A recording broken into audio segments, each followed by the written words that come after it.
Hello, students.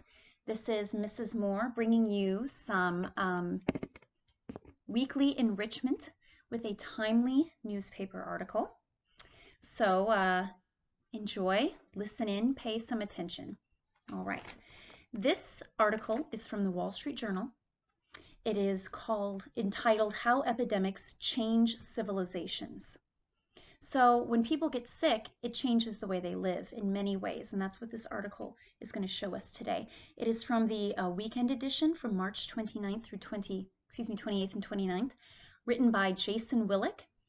And this article is going to look at epidemics in history and what was done then and what we're doing similarly now and changes we can expect, things of that nature. It is based on an interview the author of the article does with the author of a timely book. The book is called Epidemics in Society, From the Black Death to the Present, by a gentleman named Frank M. Snowden. And he wrote this book and published it back in October of last year. Wow, he's having probably a pretty amazing book sales now because he could not have anticipated what was happening when he wrote this book, but his book is suddenly very timely. So let's go ahead and look at this. First, we're going to look at another epidemic from the past, the bubonic plague. To put the coronavirus pandemic in perspective, consider what happened when the bubonic plague struck London in 1665. The onset of the disease could be sudden, says Yale historian Frank Snowden. That's the author of the book. You actually have people afflicted and in agony in public spaces. Trade and commerce swiftly shut down. Sound familiar? And every economic activity disappeared. The city erected hospitals to isolate the sick. You have the burning of sulfur in the streets, bonfires meant to purify the air. Some 100,000 Londoners, close to a quarter of the population of the city, equivalent to 2 million today if we were to make a mathematical proportion, died. Some sufferers committed suicide by throwing themselves into the Thames River, the big famous river in London. Mr. Snowden said, such was their horror at what was happening to their bodies, and the excruciating pain of the buboes, I think that's how you pronounce it, which is inflamed lymph nodes. That's why it's called the bubonic plague. That's the classic symptom of the bubonic plague. Social order broke down and the authorities fled. So people who had the means to leave London, the wealthy, of course, and wealthy and government often go hand in hand, right? And of course, at the time, that's going to be king, parliament. They fled the city, and they left the people in misery and not knowing how to cope. Death cart drivers went door to door, collecting corpses for a fee, and sometimes plundering the possessions of survivors. So those of you who are Monty Python fans, you'll remember, bring out your dead. And the guy says, I'm not dead yet. If you haven't watched Monty Python, you probably should at some point, and you certainly have time now. At any rate, the plague's violent assaults on European cities in the Middle Ages and Renaissance periods created social dislocation in a way we can't imagine, says Mr. Snowden, whose October 2019 book, Epidemics in Society, From the Black Death to the Present, a survey of infectious diseases and their social impact, is suddenly very timely. And this is the author here, I interviewed Mr. Snowden, 73, over Skype. See how timely that is? They can't meet in person. We're both home in lockdown, I in California, and he in Rome. So if you've been paying attention to the news, you know that Italy, the Italians are suffering quite a bit, and we're trying to avoid that in America by this social distancing, social responsibility. So he is in Rome, where he has gone to do research in the Vatican archives. In the mid-14th century, Italy was the most scourged place in Europe with the Black Death, he notes. In the 21st century, it's among the countries hardest hit by COVID-19, another way to say the coronavirus. Science has consigned the plague, caused by flea and rat-borne bacterium, Yersinia pestis, the Latin name for it, which must mean kill them rats, right? To the margins of public health concern. So think about this. If you don't live in a place where fleas on rats is a problem, then you no longer fear this sort of way of sicknesses being transported. Though I will say we had a rat problem in Denver because lots of young hipster types were having their own chickens, and the rats came to eat the chickens. On a cross-country course, I helped with middle school cross-country. There was a dead rat. So that's a side story for another time. This is in Denver. Okay. So many aren't afraid of rats in this way, though it remains feared as a potential aerosolized bioweapon. So people are still afraid the plague could be used as a biological terror weapon. Yet its legacy raises challenging questions about how the coronavirus might change the world. So the question now,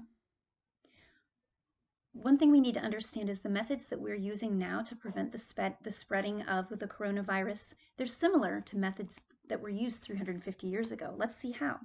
So, for all the modern West's biomedical prowess, so skill, understanding, that's prowess, some of its blunt tools against a poorly understood disease are similar to what was first attempted in the 14th century. Take quarantine. That's what we're doing. Hundreds of millions of Americans and Europeans are isolated in their homes in an effort to slow the spread of coronavirus. And so, how did this idea of social isolating, where did that come from? Where did it originate? So, isolation as a defense against infectious diseases originated in the city-states of Venice and Florence. So this is in Italy. Italy was the center of Mediterranean trade. So think about where it is on a map. Completely, it's a peninsula surrounded by water. People would be coming there from all over. This is again how sickness spreads, if you have people going places where they wouldn't ordinarily go. So, and that's going to come up later in the article too. Okay, so the plague arrived in 1347 on commercial ships, so trade ships. The dominant theory at the time was miasmatism, a stinky atmosphere. The atmosphere was poisoned, perhaps by visitors' clothing garments. And people get sick when they breathe that in or absorb it through their pores, the little holes on your skin, right? That was the theory. Mr. Snowden says, that is, there is some emanation, so it comes from you. The sickness does. And it can be thought to be coming from the soil or from the bodies of sick people. So, how did past civilizations begin isolation practices? Going on with the article. After plague visitations, the Venetian navy eventually began to force sailors arriving at the harbor to disembark on a nearby island. They forced them to go to a nearby island before they would let them into Italy, where they remained for 40 days, quarantine, a duration chosen for its biblical significance. The strategy worked when it was enforced, as disease-ridden fleas died out and the sick either died or recovered. Mr. Snowden notes, and now here we're going to bring it to today, that Americans returning from Wuhan, China in early February were detained on army bases for a quarantine period, but 14 days rather than 40. Alas, had we gone back to our biblical roots and went with 40 again. So, here's another question. How are medical professionals' ways of protecting themselves? And we see the pictures of them in magazines and newspapers in these kind of hazmat suits.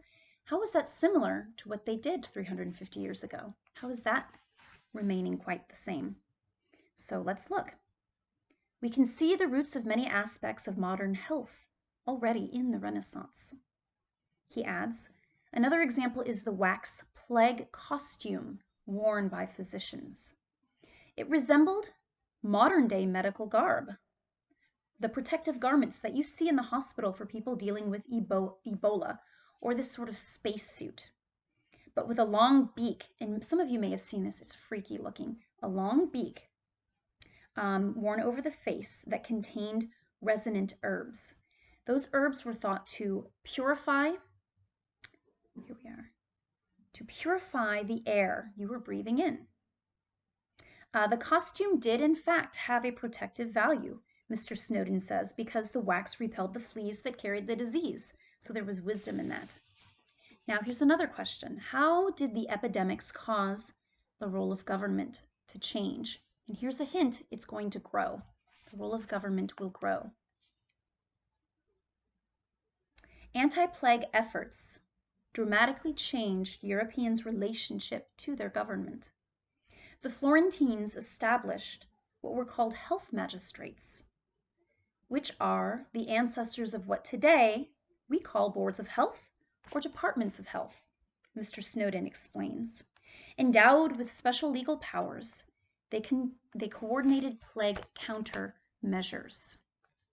So, here's another question. How are epidemics like military attacks? Or how are our measures to contain epidemics similar to measures we might use to protect ourselves from an attack? Let's think about that. Okay? The plague was more traumatic than a military assault, and the response was often warlike in its ferocity. I mean, this is life or death, people, right? And it's frightening because it's something you can't see. See? Meaning germs and things of that nature. And you can't know by looking at someone often whether they have a sickness. So, one response was a sanitary cordon or encircling of a city-state with soldiers who didn't allow anyone in or out. And suddenly, in the morning, oh, excuse me, I'm sorry. Imagine one's own city, and suddenly in the morning it's cordoned off by the National Guard with fixed bayonets and helmets on, and orders to shoot if we cross. Imagine that. Imagine soldiers outside your neighborhood saying, nope, you have to stay in. It's a matter of life or death.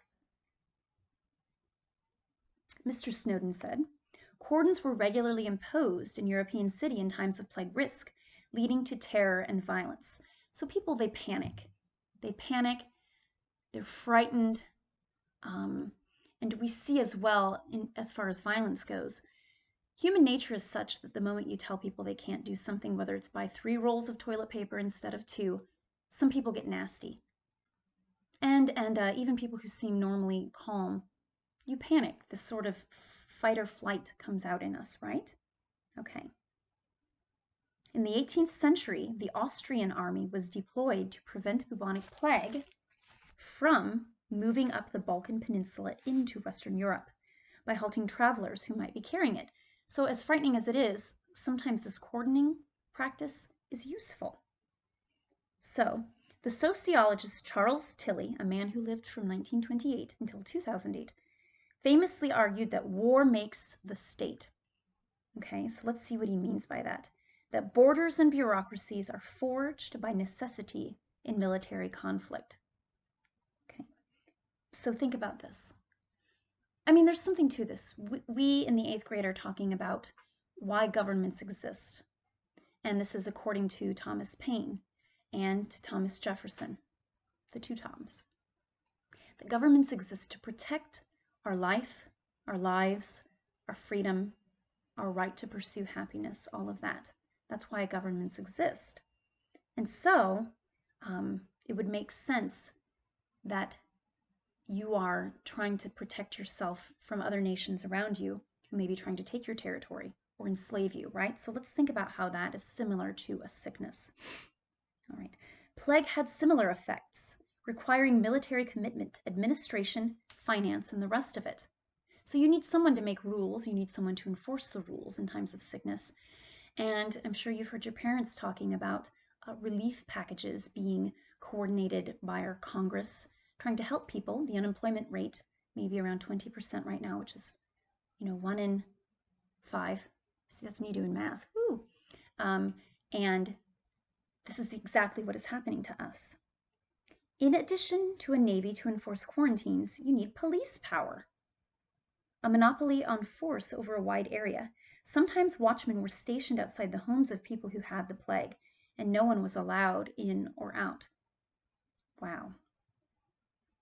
So, but in our case, how is power actually transferred from being centrally located in the federal government back to the states and local governments.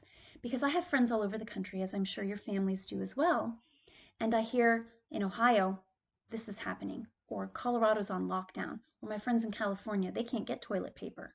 We're not quite to that effect yet here in Texas. So let's see how this has actually shifted government power to states and local governments. Yet while the plague saw power move up from villages and cities to national capitals, the coronavirus is encouraging a devolution. So if evolution means moving forward, devolution means kind of moving backwards. A devolution of authority from supranational units to the nation state. And Texas sure as heck is a nation state, is it not? This is most obvious in the European Union, where member states are setting their own responses. So the Europeans are not acting as one. The separate countries are actually going back to behaving as they did before the European Union. And that is a whole another subject, the European Union, that maybe we'll have time to talk about at some point. Open borders within the EU have been closed, and some countries have restricted export of medical supplies. So one thing you may know from studying what's going on with immigration right now is in Europe, Germany, for example, had taken heat for leaving borders open, and then terrorists would come in and there would be problems. There were ghettos in Paris, terrorist cells, things of that nature. And nobody wants to appear racist to stop the flow of movement of people or against different kinds of religions. But when it comes to protecting your people, you take the heat then if there's a terrorist attack. Well, sickness is the same way. You want to appear open, but you don't want people coming in that you can't police where they've been, what illnesses they've been exposed to. So some countries have restricted the export of medical supplies. So I'm not going to send you all my fancy breathing machines if I don't know that my people won't need them, you see. The virus has heightened tensions between the US and China as Beijing tries to protect its image and Americans worry about access to medical supply chains. And so, how does the virus then threaten globalization? So globalization, this is the idea that we need to act in the good of the whole world rather than just the good for our own country. And there's something to it, of course. But a side effect of globalization is if people are doing business globally and they're traveling a lot, you're going to be more exposed to sicknesses, right? So this could mean we pull back from globalization, that we focus more on the business of our own nation at this point. So let's see what he says about this. The coronavirus is threatening the economic and political sinews of globalization and causing them to unravel to a certain degree. The virus is striking hardest in cities that are densely populated and linked by rapid air travel, by movements of tourists, of refugees, all kinds of business people, all kinds of interlocking networks.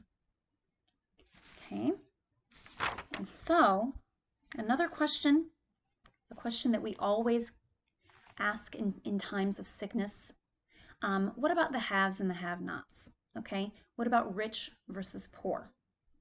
The interesting thing here is that in the case of the coronavirus, people who can afford to are the ones who have been globe-trotting, whether it's through your business or if you are Tom Hanks, famous movie actor, Idris Elba.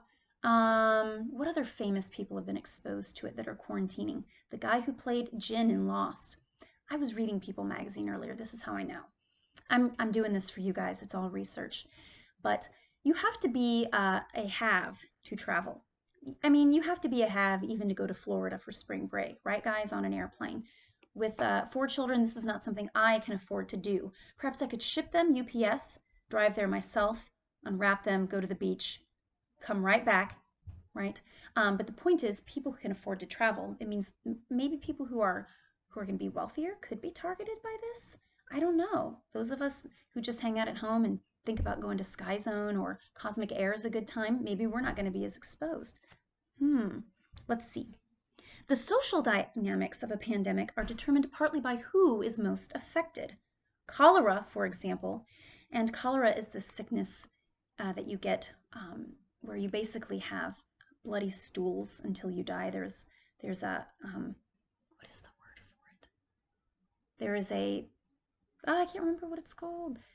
Something in your intestines that your body is trying to get rid of, and you end up dying after having bloody stools. But it's associated with drinking unclean water, things like that. So cholera is famously associated with social and class tensions and turmoil. So if you're a person who can't get clean water, you're probably poor. If you are the people of India being colonized by the British, and you're those indigenous people, you're less likely to have access to clean water. And then that might cause people to think, oh, this is something only people with that color skin get. Do you see what I mean when you don't really know what causes sickness? So let's see. A vicious gastrointestinal infection, cholera was most prevalent in crowded urban tenements with contaminated food and water. So people living closely together, people who don't have space from one another. We could pick Naples, or we could pick New York City in the 19th century, says Mr. Snowden. Municipal officials, the authorities, the doctors and priests, the middle classes, the wealthy who live in different neighborhoods are not succumbing to this disease. And this is talking about cholera. That led to conspiracy theories about its origin and to working class riots. So think about that. At a certain point, if your people are getting sick and their people aren't, you might just get your pitchfork and some fire and bust your way in there and try to live more comfortably. These things happen. Similarly, the bubonic plague struck India, then a British colony in the late 19th century. The British responded by introducing Renaissance-era anti-plague measures, very draconian exercises of power and authority, but by a colonial government over a native population, as I was just explaining to you.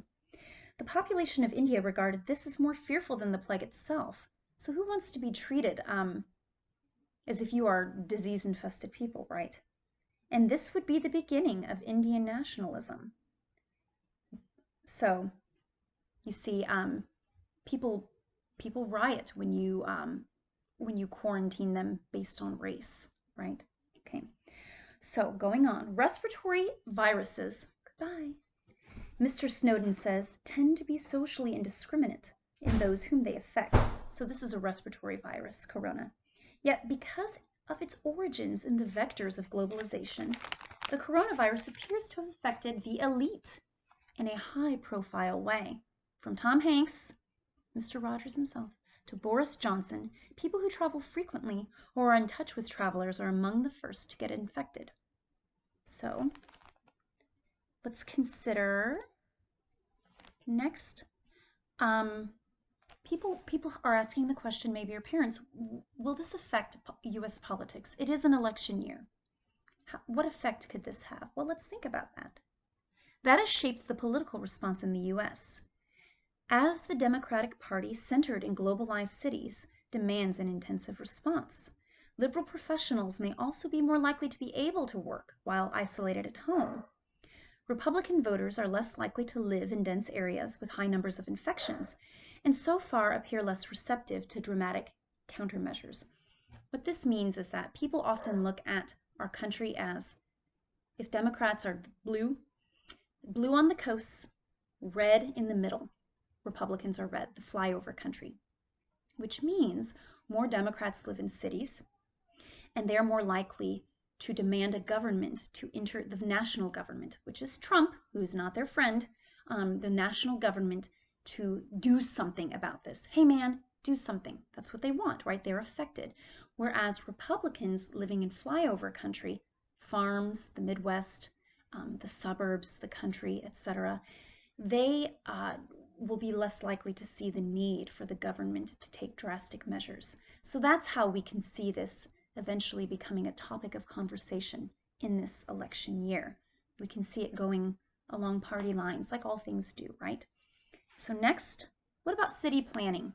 this is kind of an interesting point. City planning, this is the idea that your house has to be a certain color, or you can't leave your trash cans out front, or you can't have a basketball hoop, kind of like HOAs. Think about that. Don't leave your Christmas tree rotten on the street in February. You'll get a letter, an angry letter. Okay, so let's see. Infectious disease can change the physical landscape itself. Mr. Snowden notes that when Napoleon III rebuilt Paris in the mid-19th century, one of his objectives was to protect against cholera. It was his idea of making broad streets where the sun and light could disperse miasma. Miasma is the infectious, ghosty thing in the streets. So we'll make the cities really wide so people don't have to be close to each other and there's a lot of fresh air. Cholera also prompted expansions of regulatory power over the constructions of houses, how they had to be built, cleanliness standards. So, if respiratory viruses become a more persistent feature of life in the West, changes to public transportation and zoning could also be implemented based on our understanding of science, which, like Napoleon's, is sure to be built upon or superseded in later years. Think about this. Think about schools. The amount of students which are in a classroom. The teacher-student ratio is supposed to be a big deal in how well you're educated. You want as many teachers with as few students as possible so you can get that individualized attention, right? Well, what if we're thinking in terms of what's going to keep viruses from spreading, airborne viruses? Maybe students will need to sit farther apart. Maybe there need to be fewer students in the classroom. Who knows what will happen? But there will be some kind of effect. All right. What about religion? Whenever there's a big sickness, you're going to have people who say, this is God judging us. And like the flood, he's getting the bad guys off the earth. That's what people think sometimes. Or some people will even say, this proves there isn't a God. That's what people said after World War I with the Spanish flu. A lot of people felt lost. And that's where you have bathtub gin and speakeasies and cocaine use and people saying, and jazz music, we're just going to have a good time. We're going to reject religion and have fun while it lasts. So what's going to happen with religion? In ancient literature from Homer's Iliad to the Old Testament, plagues are associated with the idea that man is being punished for his sins, Mr. Snowden observes. Venetian churches were built to demonstrate repentance. So think about that. In the times of the plague, glorious churches were built to say, here God, this is for you. Don't hurt us anymore. Mr. Snowden also highlights the flagellants of the 14th and 15th centuries, who would embark on a 40-day procession of repentance, self-chastisement, and prayer. So to flagellate oneself is to whip oneself. So people may take self-denying treks to honor God. Once when I was a little girl, I saw a man walking down the main street of our town with a cross held in the air, and he was wearing robes, and it was an unusual thing to see in a little Midwestern town. And I said to my mother, what's that? And she said, I don't know, but probably he made a bargain with God about something, and he's trying to hold up his end of the bargain. Maybe he had a sick child who lived. Who knows? So maybe we'll see more of that, people turning to religion. Will art be affected? Art was affected after World War I for sure. That is when you get novels that don't seem to have a beginning and an end. You get jazz music that seems discordant in its rhythms. You get art like Picasso made, where one eye's here and the nose goes like this, and nothing makes sense, because to them the world didn't make sense anymore, and the art has to portray what you see in life. So let's see. For Europeans who survived the plague, Mr. Snowden says, it impressed the idea that you could be struck down at a moment without a warning, and so you should focus on your immortal soul. Paintings often featured symbols like an hourglass with sands running out, or a flower that is wilting. So art will show us something. Do you know what I think art might show us? If you all haven't been to the Houston Museum, when we all can again, you should go. There's a Norman Rockwell exhibit. And one thing that Norman Rockwell, it's a wonderful exhibit. one thing he shows us is the way humans connect with each other. I mean, it's really quite beautiful. And I, going out walking the dog, my kids riding their bikes, I have seen neighbors I've never seen before. Um, One neighbor put out a table with a bunch of lights on them and said, take one, and had a biblical quote, be the light of the world.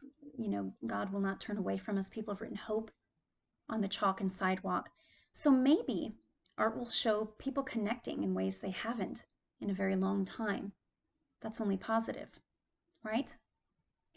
Maybe we'll have modern art pieces completely constructed out of face masks and hand sanitizer.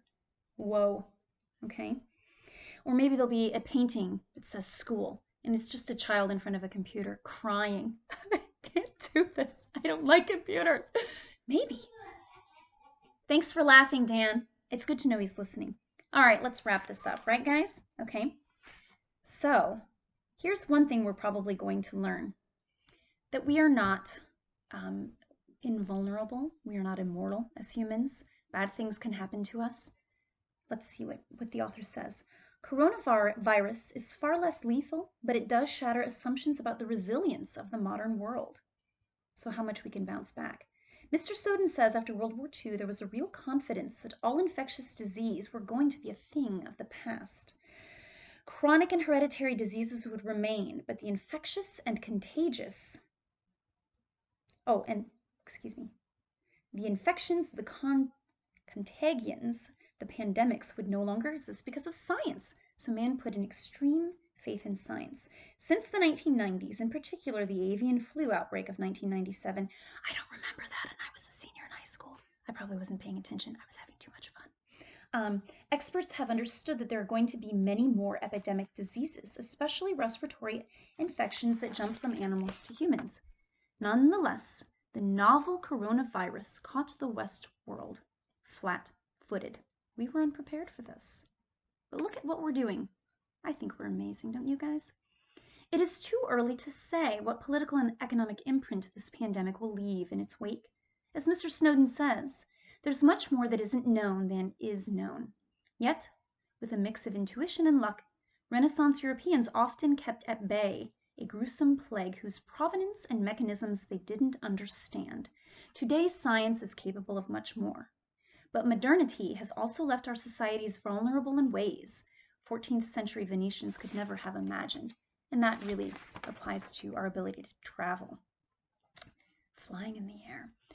But I didn't read this with you to make you panic. I want you to understand the world you live in and how you are very much a part of a very significant time that you will live to tell your children about. You will say, I lived through this.